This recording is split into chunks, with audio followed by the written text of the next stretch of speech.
Hello, and welcome to October. It's Julia, and I just finished my work, and I am going to the bookstore, one of my favorite bookstores here in Cologne, where I work. So I'll show you a little bit around, and then I'll show you what I bought, because I know that there is some books on sales, so I want to purchase something.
It's me, Julia, again, and we're back to my little improvised studio in the bedroom. And I wanted to show you what I purchased there. I also wanted to share with you the books that I ordered online. And in Germany, there is this wonderful online store that is called medimops.de. And they sell second-hand books and clothes, and it's usually my first place where I go to buy books online. And so I actually got them this morning, so I wanted to share with you them as well. And I will show you a couple of books that I actually borrowed in the library. That was kind of random, but during the week I went to the library to check the books for work. I don't want to have them, I don't want to buy them, but I just wanted, to find a couple of references for our work project. And and I stumbled upon very interesting editions for my own research. So yeah, I'll show you what I got there. But let's begin with the books that I purchased in Cologne, in that wonderful, my favorite bookstore in that city. So the first one is Sculpture Today. It's a huge edition, very heavy, about the contemporary and modern sculpture. And I've used that in the library, but I wanted to have it by myself. And I know that online it was relatively expensive, only antique bookstores sell it nowadays, and they're like 50 euros. But there I bought it for like 20 euros, and I was like, yay! So it was a really good discount, and now I have it and I'm happy about it. Another book that I got there is Symphony for a Beloved Son by Anish Kapoor. It's a catalog of his artworks of different periods, let's say. Not a complete catalog raisonné, but some best artworks. And what I really like about it, and why I purchased this book, is because it consists of the studio photos, basically like photo documentation of his studio and the process of making. So yeah, this is the reason why I bought this wonderful, beautiful edition. So now back to the books that I purchased online, and I just got them today. And it's 3 of them. First is the Alien Phenomenology, or What It's Like to Be a Thing. A good book for me to understand myself. Well, actually, it's one of the books that I found on Instagram on Olafur Eliasson's studio. So Olafur Eliasson is a famous contemporary artist who's got his studio in Berlin, and from time to time they post the photo of the books that they're reading right now in the studio, like their shelf of this week or this month, and this alien phenomenology was one of them. So there were a couple of books on phenomenology, so probably they're investigating or researching this topic for the next art project.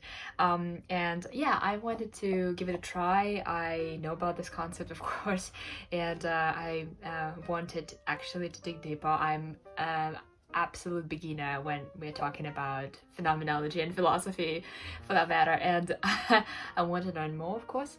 And this book just looks fun for beginner. It's not, it's not big. I'm sure I will handle it, I guess. And the rest books that I got from Medimobs, they are actually in German, because I promised myself that eventually I have to start reading in German, and I really, it's so hard for me. Of course, I'm doing it for work, for example. I'm reading emails, for example, or like newspapers, and but it's hard to comprehend the whole book, the whole narrative. That's why I bought the Ferdinand von Schirach. So he wrote the play that it's called GOTT, the God. And the last semester during the German course, we read his play that is called Terror, which basically means terror. And it was difficult because of the vocabulary, because it was new for me, because I never studied, legal vocabulary. Now I had a chance. And I wanted to continue with this author. I think in the play form, it is not that hard as a plain text. Anyways, and I hope that will be also interesting, and it's not also big, so I think I can handle it. And the second book that I got is Wir Kinder von Bahnhof zu, and well, the problem with this book is that it's heartbreaking content. Really breaks your soul, I guess. I know there is a movie based on this book, and I haven't watched that. I might after reading the book. Anyways, I want to begin with the book, and I heard that it's actually, well, relatively easy to read, good for beginners of German reading. Essentially, it's about the group of young people, teenagers, who have some problems with drugs, and I think it explores their world and their relationship. I think this is just what I heard. I actually haven't even read the description of the book, so yeah. And now to the books that I got in the library. Hey! So the first one is also related to my studies. It's called Women of Atelier 17.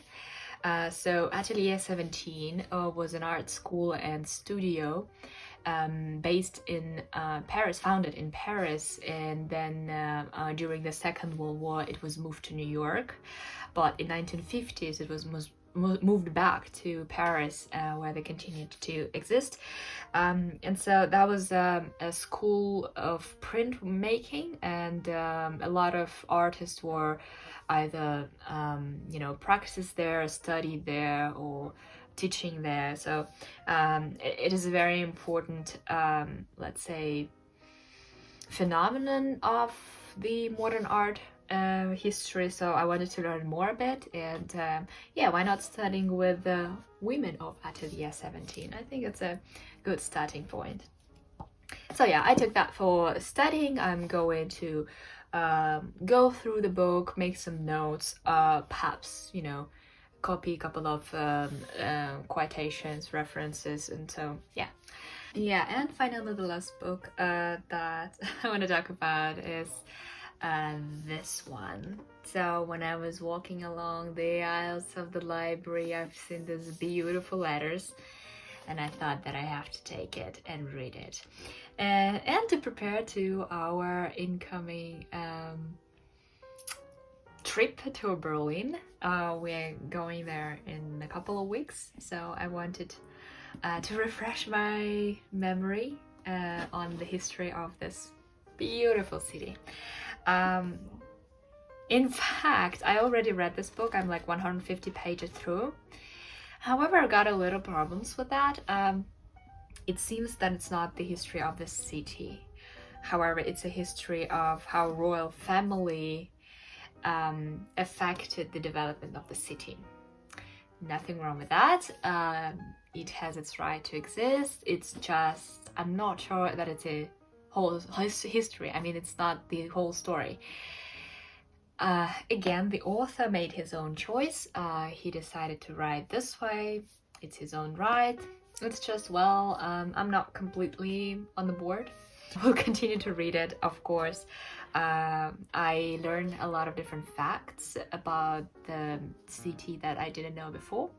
And not just the city, but the surrounding areas as well as Potsdam, Königs Wusterhausen, and etc. etc. So I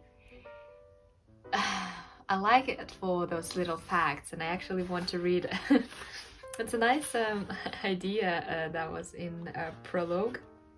Nice little story about the guy who moved to Berlin, and it was his first day at work as a director of the museum, and he was invited to participate in the conference about the problems of urbanization in Berlin, and he kindly refused by saying that, well, I'm not actually entitled to do that because, you know, it's my first day in Berlin. I'm not sure if I'm actually good at discussing this intricate topic.